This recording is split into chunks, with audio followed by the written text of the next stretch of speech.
Hello and welcome to episode 11 of Sports Etiquette with Evan and Evans. Thank you for listening and welcome back for those repeat listeners.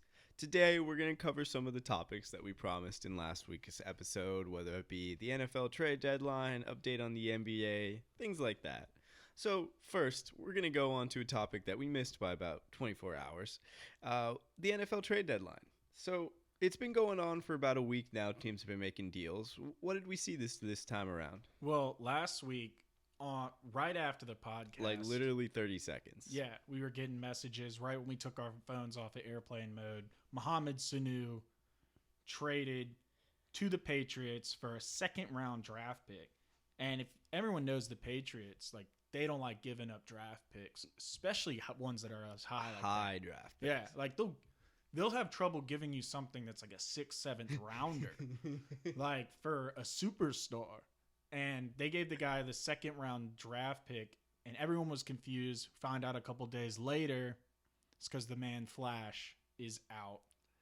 Yeah, Josh Gordon, one of the more riveting wide receivers in the NFL, someone who broke into the league with some spectacular numbers for a terrible Cleveland Browns team, has some conflicting reports on whether he's healthy, whether he's not. The Patriots placed him on long-term IR and say that if he's healthy, they're going to cut him, and that's why they went and got Sanu. So who knows? What I found actually very interesting about the Sanu trade was kind of exactly what you said, which was, wow, the Patriots gave up a high pick for an older wide receiver. Right. And then also something that you said to me based off of your friends who live in the Atlanta area was that, Sanu was a very big fan favorite down there. Oh, yeah. Huge fan favorite. Did a bunch for the community. Just loved, like one of those guys who just loved being an Atlanta Falcon. Right.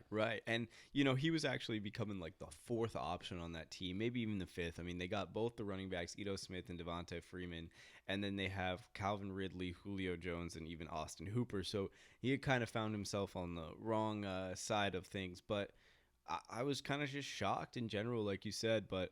what else? Anybody else do anything? It was a little mellow of a trade deadline. I mean, another big wide receiver trade, Emmanuel Sanders and a 5th-round pick to the 49ers in exchange for a 2020 3rd-round pick and a 4th-round pick for the same year.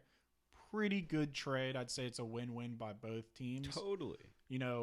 Broncos are a little bit of kind of an aging team now. Yeah. They've got some young players in there that are pretty good, but they need those picks to rebuild.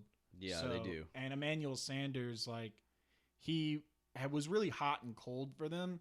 And when he was hot, it was kind of like it didn't really matter that much because they would end up losing anyway. So I think they did the right choice there. Two trades that I liked for both teams was the Mohamed Sanu and the Sanders trade. And then after that, we're still on the 22nd. Quandre Diggs for a 7th round to the Seahawks for a 5th.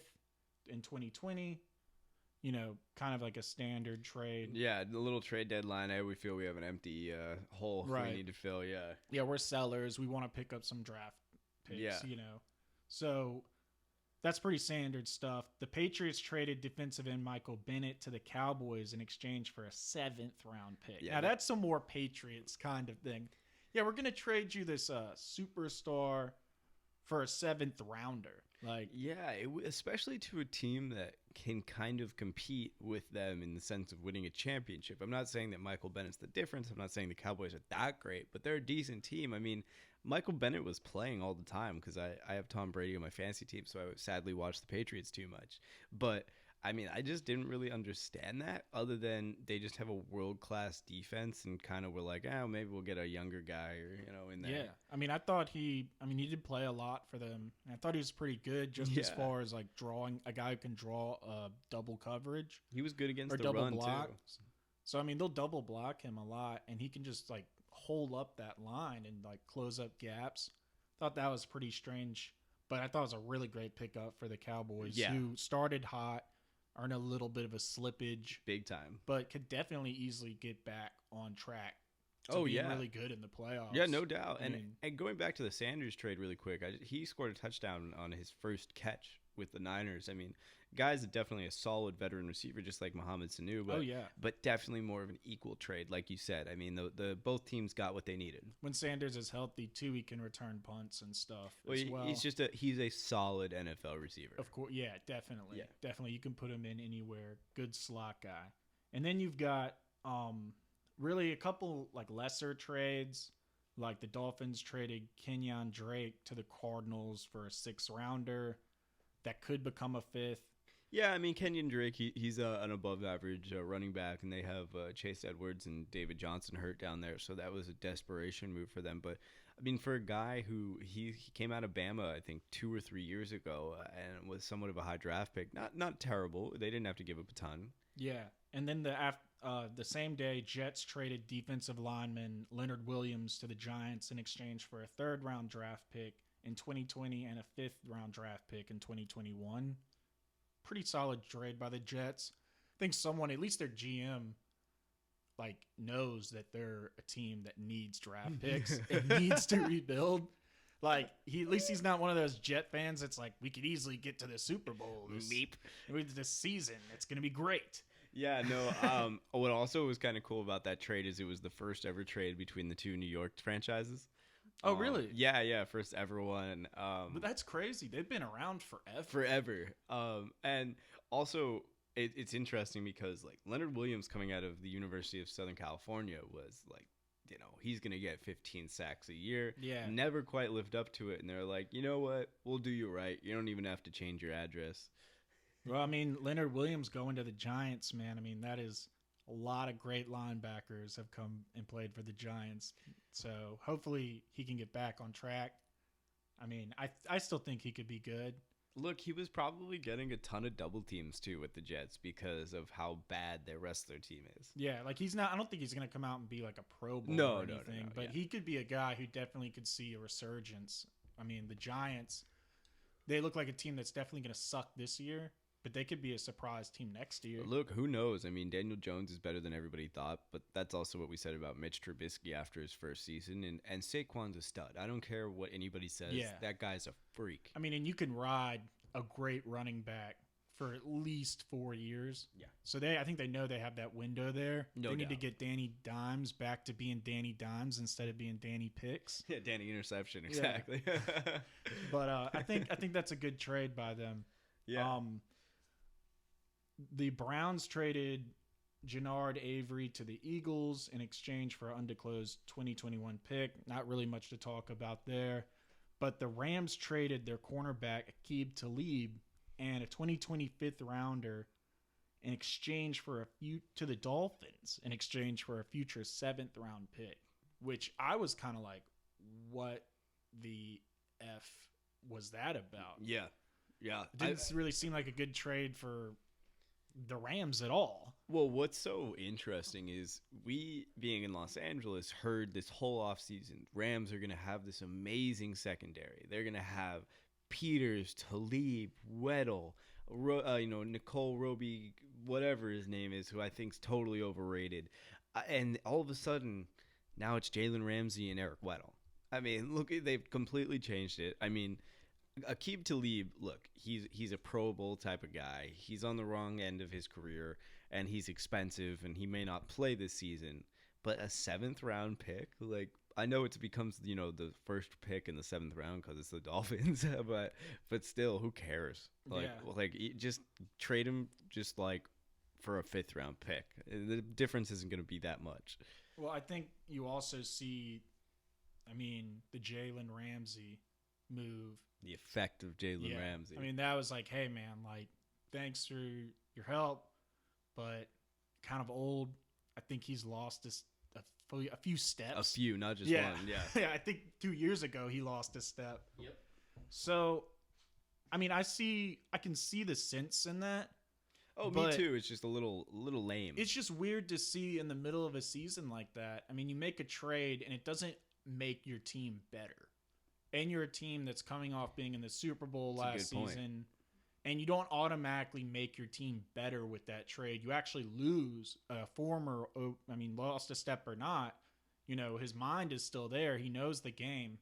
can't tell me like putting him like third cornerback or something like that. You know, maybe he doesn't want to play that. There was a little issue with there where they were like, hey, like you don't want to be coming off the bench or being one of our like lesser guys, so we'll trade you to a place where you can start, i.e. the Dolphins. But so that might have had something to do with it. But it's just weird to see that trade from a team that has playoff aspirations. Obviously, they want to get back to the Super Bowl. Right. Them missing the playoffs this season would be really bad. Disastrous. Yeah, catastrophic for them. Yeah. And then you make a trade that, like I said, just makes your team worse. Yeah, no, you know, that's a great point. I didn't think about it that way. It's a middle of the season trade where you did not improve your chances to get better. During the season, you improved your chances of signing a free agent in the off season. For a team that, like you said, has Super Bowl aspirations. I mean, they were there in February. They're trying to get back, and they have other problems. I mean, Brandon Cooks has chronic concussions. Poor guy. It feels so bad. He's a wonderful player. He's just a little small, and people hit him in the head. It's just they have some problem. They needed an O lineman. I mean, their O-line has been terrible. Could have at least gotten a pick that could get them an O-lineman. But, hey, they're playing the off-season game, and if they really think that Jalen Ramsey's worth 2 first-round picks and a huge contract, you know, I wouldn't disagree that he's the best corner in the game. But we'll see. Yeah, I mean, we'll see. They have a good defense Otherwise, already. Yeah. Yeah, I mean, it's like, oh, man, well, they really should get a pass rusher. Oh, well, they have Aaron Donald. Yeah. You know, I mean, it's hard to see, like, it's a defense that doesn't have very many holes.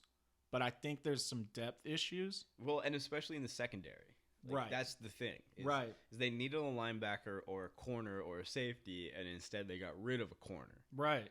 It just didn't seem to make much yeah, sense no, to me there. Evs, that's a great point. I didn't even think of that. Now, moving on to something that is a little bit more fresh. Oh, yeah. The NBA season. NBA. And we're going to discuss to you kind of what our thoughts are so far on how the teams have been doing, how the players have been doing, and how our fantasy teams may be doing or not. But, Evs, like, what's up with the Warriors? Dude, the Warriors, biggest head scratcher of this season so weird. far. So weird. Yeah. I mean, they get D'Angelo Russell, and it's like, all right, like they lost KD. Klay Thompson's probably going to be out for the year. They're obviously not going to be so dominant, but then they end up losing to, I mean, getting blown out by Phoenix. Who's the same team that without DeAndre Ayton also beat the Clippers. Right. Speaking of fantasy, man, DeAndre Ayton. My second round pick. Love it. Yeah, hate it, man. I can't believe it. They suspended him for like a diet pill or something. Literally for like a diuretic. Yeah. Yeah, no, awful. it's all it does is open up your blood vessels so that you can get rid of some water weight. And you know, look, they got rules for a reason, but he caught a 25-game suspension, 25. which is ridiculous. The only other games that were, suspensions that were more than that were for gun offenses or physical violence. Yeah, like the whole Gilbert Arenas exactly. situation. He got 28 games. Yeah.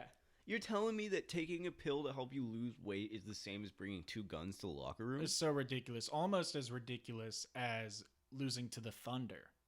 Yes. Which is what the Warriors did right after that. Right after that great Phoenix performance. Yep. You know. And Steph Curry, what killed me is like this is the fourth quarter, and he's like kind of like smiling and like joking around with people on the sidelines. I guess he just doesn't really care about this year. He was like, hey, we just got off the, you know, probably the most intense 5-year run that a team's ever had. Right. I mean, like, even going back to Jordan's Bulls. Well, it's even more so than the Lakers three-peats. I mean, it was intense because there was so many injuries. I never remembered finals back-to-back where there was, like, a huge injury in almost every one. Yeah, and statistically, the only thing you can compare it to is Jordan's Bulls. Right. And the Lakers three-peat. Because those are the only things in NBA history that we've seen like this, that we can even compare that run to. So, I mean, obviously they're going to come off with some long-term soreness. You know, major injuries obviously happened to Klay last season. And so, but when they got D'Angelo Russell, we were like, oh man, this guy was Mr. Electric at the Nets and basically like energize that team to, go into the playoffs. Well, and then kind of attract the free agents that they did. I mean, I think Oh, if he yeah. doesn't have that year, I don't know if KD and Kyrie are looking at I that. think the Nets are still kind of a joke. 100%. Yeah. So I definitely think we kind of went in there expecting it to be like, oh man, there's like this Splash Brothers 2.0. And then you see they don't have Iggy, which I think is a big, big loss for them. Nobody realizes that. Because they used to be able to they had D'Angelo and Steph had this great sequence where they basically just like, it was like they were playing by themselves. And they were just passing it in between each other and hitting each other with perfect passes. And then like they finally get to the end of the shot clock and D'Angelo just hits it from the corner and just whops the wettest three you'll ever see in your life. And you're just like, okay, like I think this is what everyone expected. But then they come right back and they just hit a three. Because those guys, they don't have any, with losing Clay and then losing Iggy, they don't have any perimeter defense. So, I mean, you basically got Draymond Green running around out there like a chicken with his head cut off because he doesn't know who to guard. No. Like, he's like, oh, do I stay in the paint? Oh, I can't stay in the paint because they're killing us on the three. Oh, now they're killing us in the paint. Better go back to the paint. Like, he's going to have a rough year more than any of them. No doubt. And what I want to kind of tag on to that is I think that the two things that they're going to really miss in Kevin Durant and people like Livingston and Iguodala is not just the depth, is that it's the leadership, it's the defense, and it's the ball handling. If you want to take out Steph Curry, you want to take out Klay Thompson, but you still have Iggy and KD out there, two guys that can they can take the ball off the court, they can play some defense. You still got maybe Draymond out there. Even with Clay hurt, and you can kind of substitute D'Angelo for Clay in the sense of that offensively, no, Right. exactly, and defensively you're not going to match it, but they could have kind of filled the holes. But when you lose the defense of KD, Clay, and Iggy, and the depth of a Livingston, and just people like that, you're not going to have the same success. And people don't realize how important defense is. And you're totally right on that, Evan. Because of those three guys that you named, what do they all have? Length. Huge length. I mean, they can, when they're all three in the game, you're like, wow, like it's already clamps. And you're not even at the half court line. And just their arms, like, one's in the corner, the other's in the corner, and one's up front. Their arms almost touch. Because they're so long. But that was the beauty of it, is that they played defense on top of being able to outshoot anybody. Yeah, and Steve Kerr definitely was, looking back at that Thunder team, making notes, being like, why was this team so good? Oh, 4 of their guys are practically 7 foot tall. Like, no one can score on them. And when they go on their scoring runs, which we all know, like, that's how you win basketball games, go on runs, stop them from going on runs. 1 + 1 = 2. And yeah, I mean, when they can't go on runs, it doesn't matter if you're one of the worst offensive teams in the league. When you go on their runs and they can't match them, you're going to win the game. Yeah, that was the thing about the Warriors in the past, is that they would go on, 15-0 runs. Yeah. It wasn't 15-6, wasn't 15-5, that kind of thing. It was you did not score for a period of 4 or 5 minutes. Right, and they killed you with the 3. So, they could go and hit the 3, but then they're going to stop you the next 3 times out of 5 down the court, and they're going to hit a 3 probably 3 times out of 5. Exactly. And so that's going to just bury you. But when you're the Warriors and it's like, oh, we can kill you on the 3, then you run back and they just kill you on the 3 again. And then it's like, oh, we missed a 3. They come back and get a layup. Oh, you go down, you miss another 3. They go back and hit another layup. It's like, oh, man, like, we're losing this game by more than 1 possession. Yeah. And then it ends up third quarter. Third quarter of death is third quarter of nothingness. Third quarter of what else is on TV. Yeah. Because they just get buried by these teams like the Thunder and Phoenix, which we knew going into this season were going to be 2 of the worst teams in the West. No doubt. And they got waxed. Yeah, yeah. And I think this is where we really learn how good of a coach Steve Kerr is.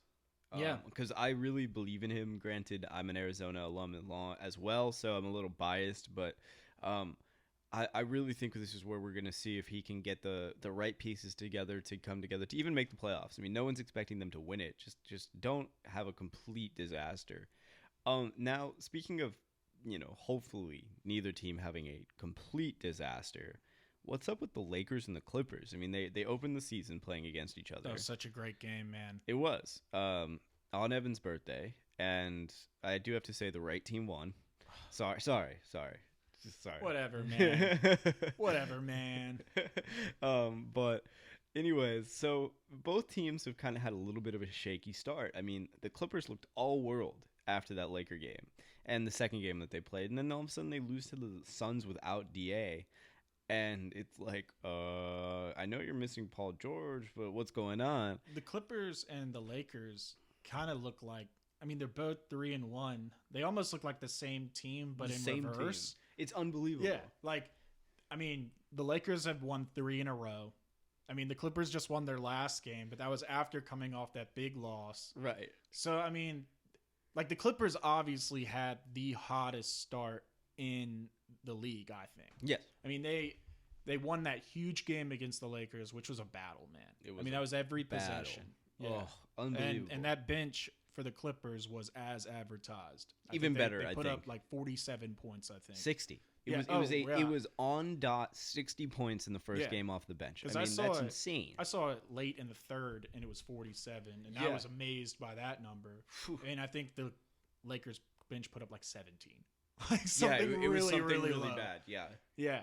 But then the game after that, Dwight explodes and like just becomes vintage Dwight Howard. It was incredible. Yeah, I mean, hit every single one of his shots, went 8 for 8. Every shot. I mean, if we can have that Dwight Howard all year, man, sign me up, baby. I'm ready for it. But, I mean, I think the major problem with the Lakers is depth. Yeah. And I think the problem with the Clippers moving forward is going to be how they manage Kawhi Leonard. Yeah, well, he's sitting out tonight on a back-to-back to rest him, and I never believe in that. Look, I'm not 6 foot and above with body parts that have been grinded through multiple championship runs, and I'm not as old as him, but I'm sorry, it's the fifth game of the year. You really need to take a night off. Like, they did this a lot last season when he was at the Raptors. Yeah, no, I know, but that was coming off a year-long injury. Right. I think he's going to – I mean, you saw him at that last game in the finals last year. I mean, he had one leg. Yeah. I mean, he was playing that, which is even more incredible that he did all that on one leg. Totally. But that's going to be his MO moving forward in the league. He's going to be the guy who's, he's going to be great, but you're going to have to manage his minutes. And I actually wish the Lakers would take a little bit of that and apply it to LeBron. It's like, hey, man, you want to run point guard? Like, because that's working out great. Like, it literally looks like you just put your little cousin on 2K, and he's just trying to cherry pick the whole time. Like, LeBron's just getting the ball and, like, lining up like he's a quarterback, like he's Sam Darnold for the Jets, and just letting it fly. And it's like, you just threw it into 3 people, picked. You just tried to do a cross-course bounce pass, picked. Like, I mean, yeah, we'll see that one where they finally connect him and Anthony Davis, and you're like, wow, that's incredible. Like, he just hit Anthony Davis on a cross-course pass. Anthony Davis, a bona fide 7-footer, just did a beautiful Euro step into the foul. Like, it doesn't get much better than that. But that's like, you're giving him like 5 picks, 5 turnovers just to get to that. So, I mean, I think the biggest problem with the Lakers moving forward is they need someone who's a veteran point guard that can manage the game and can actually play playoff minutes. Yeah, no doubt. Look, I think you're pretty spot on there. I think that just kind of to summarize the Lakers and the Clippers real quick while we move on to the rest of the NBA, I truly believe that there are 2 things that need to happen for each team, and you just hit on both of them. Minute restrictions in the sense of being smart. Paul George coming off an injury, Kawhi coming off of playing into the NBA Finals. You got LeBron, who, he's been healthy 90% of the time, but there's that 10% where he does get injured. And then we all know about Anthony Davis's past. So if they can manage that and go into the playoffs somewhat healthy, that's a W for those teams, regardless of what seed you are. Also, both of their point guard positions are going to come back to hurt them. Rondo and LeBron, not the saviors. Paul George. But what about Quinn Cook? Oh, dude, I saw him missing a wide open three last night. KCP, who I think has hit one shot. No. Yeah. They need to get rid of that guy. Yeah. Like, dude, I would give my second-born son. Yeah, no. Second-born son. Seriously. Oh, if we could have someone like Lou Williams on that team. Well, but it's just to get rid of KCP. I mean, he's a cancer. Yeah. But just to kind of finish up what I was saying, look, LeBron and Rondo, not okay. You can't really have Pat Bev, Kawhi, and Paul George and Lou Will handling the ball. They're going to need somebody who can slow it down. And I don't know who that's going to be for the Lakers. I wish it was still Gilchrist Alexander for the Clippers, because I really thought that you can't give up Danilo and 900 first-round picks and your future superstar. But, look, it happened. But I think they're going to need to pick up somebody that can game manage on offense. Look, I believe that the Lakers will be fine on defense. I know that Pat Bev for the Clippers will be fine on defense, but he's averaging 3.5 points a game. Yeah, and it's kind of the opposite problem with the Lakers, right, where it's like they need a point guard that's actually going to – well, they need him to play some defense, that's true, but they need a point guard that can run in a high-paced offense. Like when LeBron is point guard and they're trying to do fast breaks, he's slow. Yeah, and it slows down the entire offense. So they really need someone who can like run and gun, like a guy like Lonzo Ball, honestly. Well, I'm thinking more veteran. I'm thinking like, and this is a few years ago. I'm not saying they'd be good now, but someone like a JJ Barea or Raymond Felton, somebody who's cheap as can be, but he gets the basketball IQ. Like a DJ Augustine type. Totally. Yeah. Somebody that can just kind of slow it down, speed it up, that gets the game. Not necessarily someone as young as stretch it with a three. Bingo. Right. Bingo. Yeah, that is the perfect type of player that we're missing. And I think everyone, which is why the Alex Caruso thing this summer got so big, everyone wanted him to be that guy. Right. But I think he's still a great player. I don't think he's quite there yet. No doubt. But his hairline is. Yeah. So now, real quick, I do want to talk about the Atlanta Hawks. Who knew they'd be undefeated? No, I could see it. Ah, man. But I didn't think they'd be undefeated. I knew they were going to surprise people. Yeah. But I mean, I can't believe that they were number one in the Eastern Conference until yesterday. Well, I'm saying like they were undefeated until the game yesterday when Trae Young got hurt. Right. It's like I can't believe it. Unbelievable. That game was pretty great too because you got to see Tyler Hero, which I think is just. I mean, where did he come from? He was wasted at Kentucky. Steal. Yeah, total steal. Yeah. I mean, he's a superstar. Yeah. And he got dunked on by Cam Reddish last night. Yeah. And Cam Reddish was like, hey, man, that's the guy we always knew you'd be. Like, that's the guy we've been waiting to see. Right. And I think he's going to be great. I mean, I think Trae Young got a little injury. They say he's fine, actually. Yeah, they say he's fine. Which I did not think was... Probably miss a little more than 2 weeks. No, they say he's day-to-day. They didn't even do an MRI today. Yeah. It's incredible. I thought that he was done. Yeah. And instead they said, you don't even need an MRI. Well, I saw they didn't do the MRI, and they said he could be back as soon as like 2 weeks. It's just incredible. Yeah, that's pretty crazy. Yeah. He dodged a bullet there. Yeah, no doubt. Is there anybody that, has been kind of surprising you? Any 0-for teams, any teams undefeated? Because we covered the Warriors. They were a shock. We talked about the Lakers, Clippers. Everybody wants to hear about them. I think the Rockets have been doing a lot better than I thought they would, except for James Harden's stats are down a lot. I mean, he's shooting like 30% this year. Pelicans haven't won a game. That's not surprising to me. I mean, they haven't won a game. We know they're missing Zion. Yeah.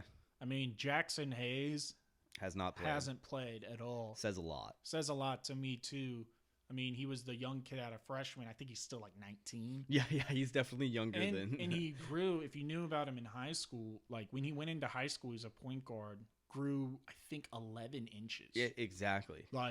In like 2 years, and then ended up like you're like, hey, you have to play center now. You're 7 foot tall. Yeah, sorry, you can't be a point guard. Yeah, so he's real skinny. Maybe it's not. Maybe the game's too fast for him right now. Yeah, he might be like a Mo Bamba kind of guy, where it's like hot out of Texas, had a little bit of a kind of guard skill set with a big man's body, and it may take 2 or 3 years for them to come into their own. He doesn't quite have the big man body yet, like Mo Bamba. Well, yeah, he was a little bit more built. But... Yeah, they're skinny, and that's why I think they're a little bit more. I mean, they tried to throw Mo Bamba into the mix. He got injured. Yeah. I mean, I don't think he can really get down and bang with those NBA like. He won't unless he puts on another 40 pounds. Right. Exactly. They're just way too skinny. Yeah, it's the whole new era of like these tall guys that kind of shoot more than they bang the boards. Yeah, man. The thing that's really kind of been surprising me though is the Jazz.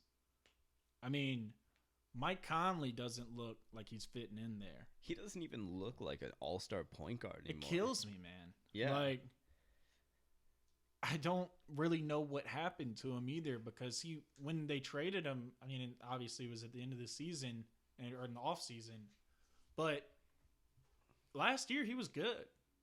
Yeah. I mean, he was like a borderline all-star. It's like, hey, sorry you play in the West with like Steph Curry. Literally every single great guard in the NBA plays in the West. So that's why he was never really an all-star. Yeah, but at one point he had the biggest contract in the NBA. Oh, yeah. And I think he was definitely one of those guys where he was more of a victim of his contract, where other teams, like, they would have aggressively gone after and traded him, but they were like, hey, man, we don't want to pay this guy like $40 million. $33 million a year. I mean, it was ridiculous. I mean, he's averaging 7.8 points, 4.3 assists, and he's shooting 15% from 3, and he's 20% from field goal. Oh, that's actually really bad. It's really, really bad. Oh, I didn't know if it was to that extent. I'm telling you, man. 7 points. He shot, when they played the Lakers, he shot them out of the game. Like, he shot them out of the game. And they kind of need him to be efficient in the sense of they built some guys around him. They got Gobert, they got Mitchell, they have Bogdanovich. I mean, they needed him to just kind of pass it off and have a good shooting percentage, and instead he's killing them. But it was one of those things where they were clamping Donovan Mitchell. He couldn't get anything going. They needed him to step up, which is the other reason they got him in too, because they're like, hey, this guy can score. Like, when he turns it on, he can really score. Great mid-range shooter, can get to the basket, can definitely stretch the floor with the three. It's like one of those guys who's just an all-around offensive player. Yeah. And he went in, and they were like, they need him to take over this game. Brick. Mid-range shot. Hey, man, they really need Mike Conley to get going. Misses a layup. Like, I mean, to the point where the announcers were even like, look, this is hard to watch. Mike Conley was brought here to be like the second guy, and he's shooting them out of this game. I mean, it was rough to see. Oy. His 3-point percentage is 15%. I think that you and I could do that if we got his enough career, attempts. but his career percentage is 37%. Yeah. I mean, it's high. Yeah. Wow. I mean, I knew that team was going to be a little disappointing because I really don't believe in Gobert. I don't really believe in Bogdanovich, and I've always thought that Donovan Mitchell was just a scorer because if you look at his stats, the other kind of rebounds and assists are a little low, but didn't really expect them to be doing this bad. I mean, they committed a lot in the offseason. They really wanted to take that next step, and so far, not even close. Yeah, it's rough to watch, man, because I really liked him, but I mean, he was the only game he played good in so far was the game they played against Sacramento. And we all know they're just such a great team. Oh, my God. Yeah, but I mean, he still shot .455 from field goal. I mean, so that's really not that great of a game. He was just efficient. Like his plus-minus, which I'm not a huge fan of the plus-minus for this reason, it was plus 26, but the game before was minus 14. I mean, and that was the game against the Lakers. Shot .273 from field goal. Oy. I mean, it was 27%. Yeah, I mean, he went 3 for 11. It was rough. Like you were literally watching, and they were mostly shots taken in the second half. So I mean, you're just watching like them trying to rely on this guy that they put all this investment into, and it just not followed through. And everyone loves Mike Conley too, so it's just tough to watch, man. I hope he can turn it around a little bit. A little bit, yeah. We want to see that. Now, speaking of a non-disappointment, depending on who you are, Nationals versus the Astros in the World Series, a game which the road teams are undefeated, 6-0. A series where it's been streaks and disappointments and ups and downs, where heroes have come out almost every single night. It's a different guy. Every single day there's a new headline with a pitcher. And now we're staring down Game 7 in Washington, where the pitchers are somewhat injured. Everybody's tired. The bullpens are depleted. The players are on adrenaline. And yet, I don't know if I've been this excited for a non-Dodgers or Indians World Series game in years. Yeah, it's going to be a great game. I mean, it's been such a weird World Series. Like, every away team is hot. Like, what's with that? I have no idea. The home field advantage just doesn't matter this year. It's a curse. It really is. Like, but you're totally right. I mean, the injured pitchers, I think, is going to make this Game 7 a game about the bats. I mean, these pitchers are going to have to go in. They're going to have to get, like, those outs are going to be that much more important because it's like, hey, we know we're going to get scored on, but we got to get their good guys out. Yeah, and I misspoke. It's in Houston, but it's one of those things where Scherzer, he was talking about how he couldn't even clothe himself about 3 days ago. And now he's supposed to come out and be your savior. I mean, look, everybody's had a back spasm or a cramp or any of that kind of stuff, and you know how painful that is. I can't even imagine having to pitch in the biggest game of my life while having to worry about that. Now, granted, he's a warrior. This guy, he is hardcore. He's going to go out there. He's going to give it his all. He doesn't care if he has a full body freaking cramp. But Wade Miley, who they want to have him split time with, not the answer. I've seen him get shelled almost every time he's been out there. Their bullpen's shaky. I mean, look, the Astros, we can say the exact same thing, except for they don't quite have a guy as injured as Scherzer. But you're so right. Who's going to step up at the plate? Who's that guy that's going to take that fastball that they missed the location on and take it into the stands? It's one of those things where home field advantage clearly doesn't mean anything. Pitching is going to be what it's going to be. Everybody's run down. There is no Bumgarner out there to put on an incredible performance.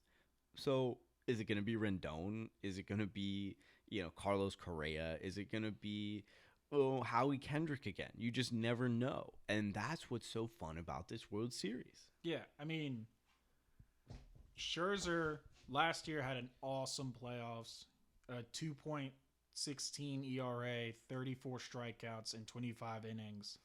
I mean, he was on fire. But we know he's coming off the injury. Could be erratic. But we've seen it before from Scherzer, man, where he might come in and just take the whole game over. That's what's so incredible. I saw him pitch this postseason live. And, I mean, granted, I only saw 3 batters, but he's good. I think it took a total of like a minute and 12 seconds for him to strike out all 3 batters. I'm sitting here saying, oh, he's an MLB pitcher. He's pretty good there. That guy can throw a ball. Like, no shit, he can throw. But he is, when I say he's good, I mean he's clutch. He's great. Yeah. And he can definitely take that game over. Who's pitching for the Astros? It is Mr. Garrett Cole, I believe, tonight. Garrett Cole. Yeah. I mean, he's a guy who can turn it on, too, sometimes. Yeah, Garrett Cole is in how can I put it? In position to make $300 million this offseason. Wow. I'd love to be in that position. Yeah, no kidding. What position is that? I'd like to get there. It's we need to go back in time and work on our pitching. But this is a guy who's been electric and a guy who has probably been the biggest pitching story this whole year and may win the Cy Young. Verlander has choked. He's 0-6 in his last 6 World Series starts, including back when he was with Detroit. This is where Garrett Cole solidifies himself as either top-notch and deserves that $300 million, or it's like, yeah, he's Garrett Cole. He's great, but maybe he's kind of a choker. So this is going to be interesting. You have 2 guys that are kind of on completely different parts of their career who are going to try to shut down a hot offense and win a World Series, win a Game 7. Well, let me ask you a question here, Evan.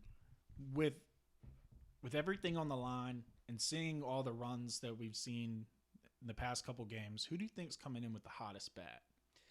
Definitely Anthony Rendon. He's thing is I can't really say hottest, but I can say clutchest. Overall, I think he's batting like 282, if I believe, something around there. And he's hit or miss. There's been some times where he's actually kind of looked not so great at the plate, but this is a man who's been so clutch. Every time that they need a hit, it's either him or Howie Kendrick. And I truly believe that he is the one that's going to make the difference in this. Now, Ryan Zimmerman, who is playing first base for them, has been very clutch as well. I saw him hit a couple of timely home runs this year, or this postseason. Now, that's for the Nationals. Real quick, I definitely think that Springer for the Houston Astros can set the tone. He's the leadoff guy. I mean, he's known for hitting a leadoff home run. You know, if you start a game like that, it doesn't really start much better than that. So those are the guys that I'm looking out for. Difference makers, you know, guys who are clutch, who are kind of, you know, either, I mean, Springer, he's having a great postseason. The other guys, not so much, but they're the difference makers. They're the ones that are going to come into the game and take over if they can.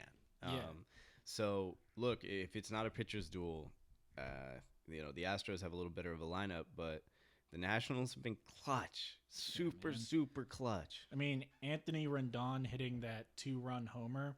I was watching that. I mean, he went 3 for 4, 5 RBIs that night.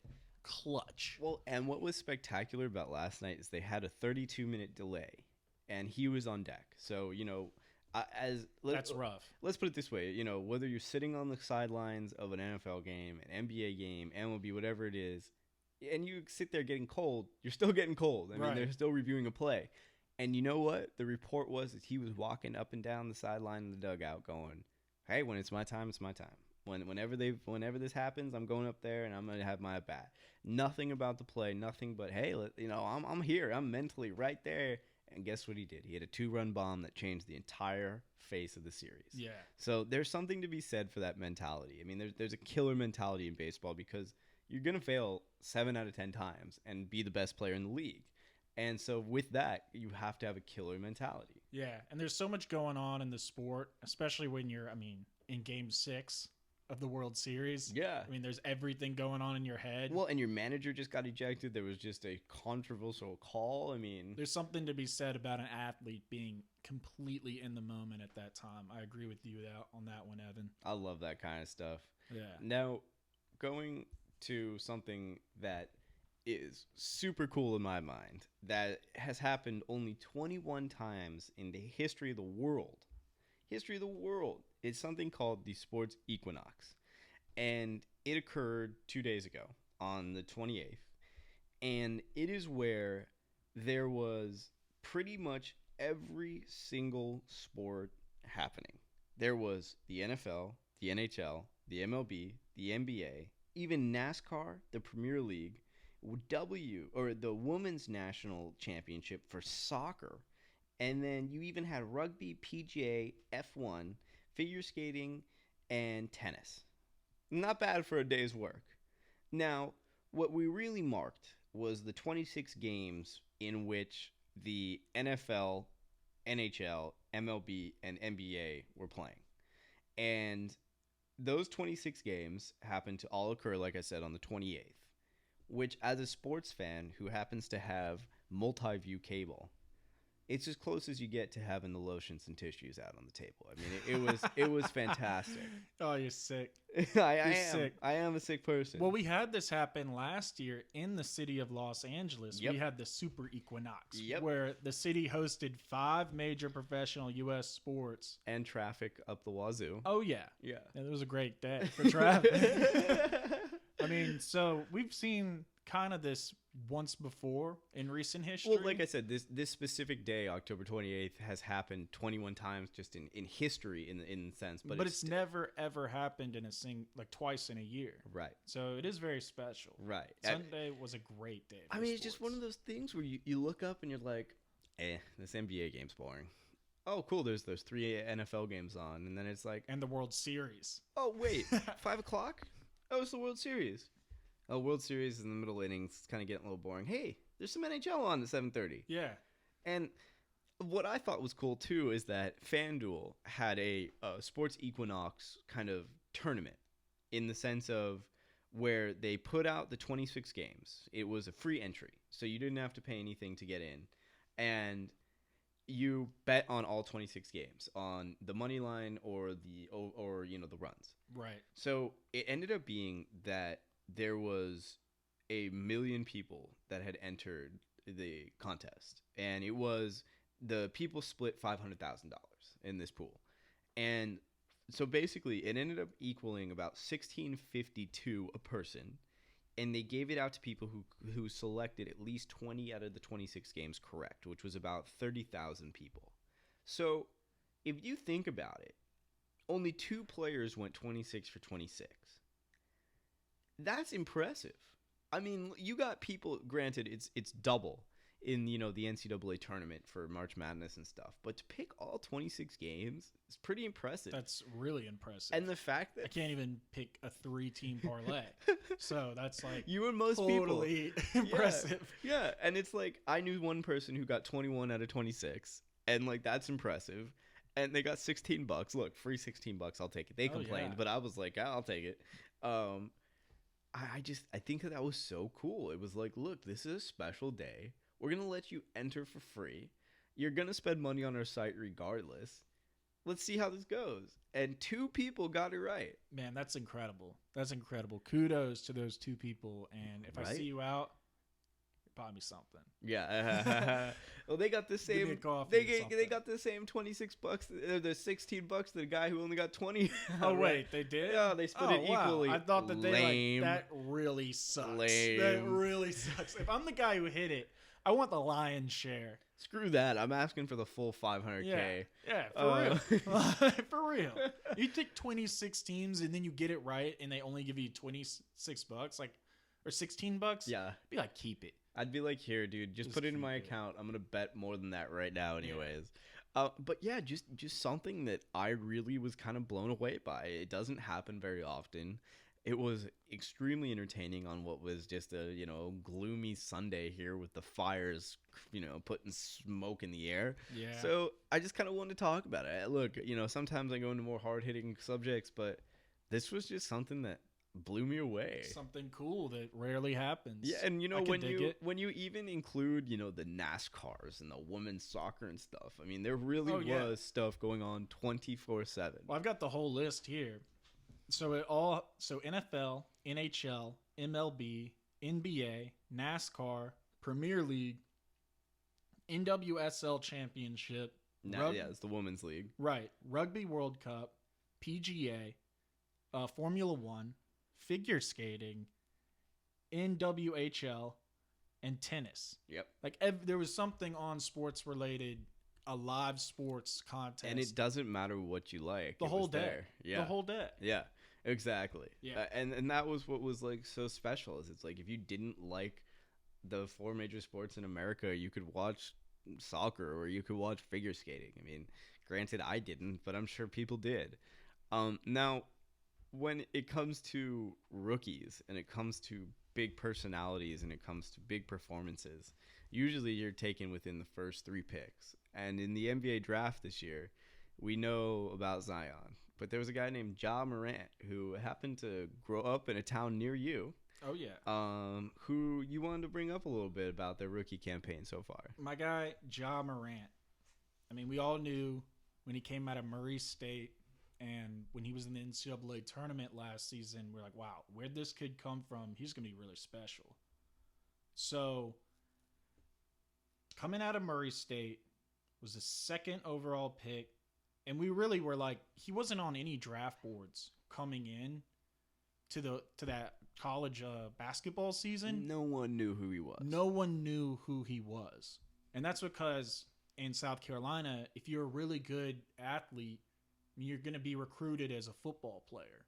They don't really look at basketball, even though Charlotte's a huge basketball city and it's a big hub. Like, I played AAU, you'd have to go to Charlotte for most of your tournaments. That's where you go to play the good teams. So he He was a all-region MVP 3 times in high school at Crestwood. Shout out Crestwood. We played them. And in Sumter, South Carolina, and then went to Murray State, where he ended up being the Ohio Valley Conference, all-conference as a freshman, and then was the player of the year for the Valley Conference and led the NCAA in assists his next year. First player in NCAA history to average 20 points, 10 assists per game in a single season. 6'3", reminds me a lot of Allen Iverson. I mean, him and Kobe White. Yeah, Chicago Bulls. Right. He was I think he was 7th or 6th or 7th. Yeah, in the draft. Somewhere in that range, yeah. Right. And he was, I mean, everyone touted him as they're like, hey, yeah, this guy is probably, between him and Ja Morant, the most NBA ready guy to just come in here and play great. And him and Ja Morant had a battle the other night. I mean, it was great. Kobe White ended up getting the edge. He went 21 of his first 25 points, 10 for 16 shooting, 4 3-pointers, got 6 rebounds and 2 assists. And one of those assists was just like a crazy behind the back kind of play that was pretty incredible. And he teamed up with Zach LaVine, and they ended up like killing it. And I mean, that was an awesome game to watch because you're watching 2 guys that are going to be future all-stars for sure, unless some sort of crazy injury happens. I mean, these guys are bona fide, all rookie of the year in the conversation, and they just went at it, man. Like, you'd see Kobe White go in, deuce, great handles. He's got this big afro that just goes everywhere with the wind. It's when the funniest shakes. thing. It's so fun to watch. It's huge. It's so fun to watch. Like, I love it. But he's just shaking and baking, hits a crazy 3-pointer, like step back threes. Like, not these guys are just getting hit while they're open. Like, these guys play on bad teams and they have to make something shake, which is why I like it. I mean, they asked him after the game, Kobe White, if they were like, hey, do you like taking those big shots? Or do you feel nervous when you take those big shots? Do you feel like since you're just a rookie, you shouldn't be taking those? And he was just like, nah. That's all he said. What else are you supposed to say, though? It's a dumb question to ask. And I'm not saying this, like, to you. I'm saying this to the reporter. It's, like, one of those things where, what are you supposed to say? No, I'm scared. I can't take the shot. I'm in the NBA now. It's like, no, you just say, bro, I'm ready. Him and Kobe, like, Ja Morant and Kobe White, the reason you like seeing those guys go at each other, too, I mean, besides them being young super talents, is they asked, like, him after the game, they're like, did you outplay Ja Morant? And he said, we're past the draft. At this point, we're all just trying to compete every night, both of us. All that matters is winning games now. All those individual matchups, all that goes out the window. So this dude just doesn't care. And Ja Morant's like the same way. But that's an intelligent thing to say. It's like, I'm not going to feed into your question what you want me to say. I'm going to tell you the gosh damn truth. Yeah. And then you have I think a couple nights ago now, the Nets versus the Grizzlies. Yeah. Because last night was Grizzlies-Lakers, which Ja Morant also played really well in, but they ended up losing. But the 134-133 win off of Brooklyn Nets, I mean, Ja Morant was insane. He literally looked like a guy. He was like, wow, like he could have played last year in the NBA, like as like a true freshman, and he would have been great. But he went out, had a 30-point, 9-assist game, and then like had a dime. I mean, at the end of the game, Kyrie Irving, he's got the ball. He's going to take the last shot. He's doing his thing. Kyrie Irving, best handles in the league. Yes. Just shaking and baking. And Ja Morant's just on him like clamps. Clamps Morant. On him like glue. And then Kyrie goes for the pump fake, which Ja Morant said after the game that he knew he was going to do that. He was like, I knew the pump fake was coming, so he didn't jump at all. Does the pump fake, goes up for the shot. Ja Morant makes him eat it. Like, and is just chirping at him the whole time. Full faceful. Yeah. Like, I mean, you can see the picture, the still image of it, and Kyrie's in the air in his shooting motion, and John Morant's in the air with his whole hand on the ball, and he just makes him eat it, and then ends up like at the end, like he ends up hitting God, who was it? He hit Crowder. You're right. He hit. I was like, it's someone big with lots of dreads. Number 99. Yeah. Jamison Crowder. And he hit Crowder on that three. Like he drove in and just last second passed it out. It was one of those drives where it's like you knew he wasn't going in to try and score. He was just trying to pull the other defender off of the 3-point guys. So that's what they do. And he hits Crowder, and Crowder just wets it for the win, man. And it was such an exciting game to watch. You've got a guy, Kyrie Irving, we've known about him for the last couple years. Incredible athlete, best handles in the league, definitely one of the best point guards in the league. Yeah, definitely. And we saw a rookie come in and go toe-to-toe with him. I mean, some of these plays that Ja Morant's doing that aren't even like highlight plays. Like he went up during the Bulls game, and there was a ball like hanging on the rim after one of his teammates shot it, and he went up and almost jumped over a center. Like I replayed it.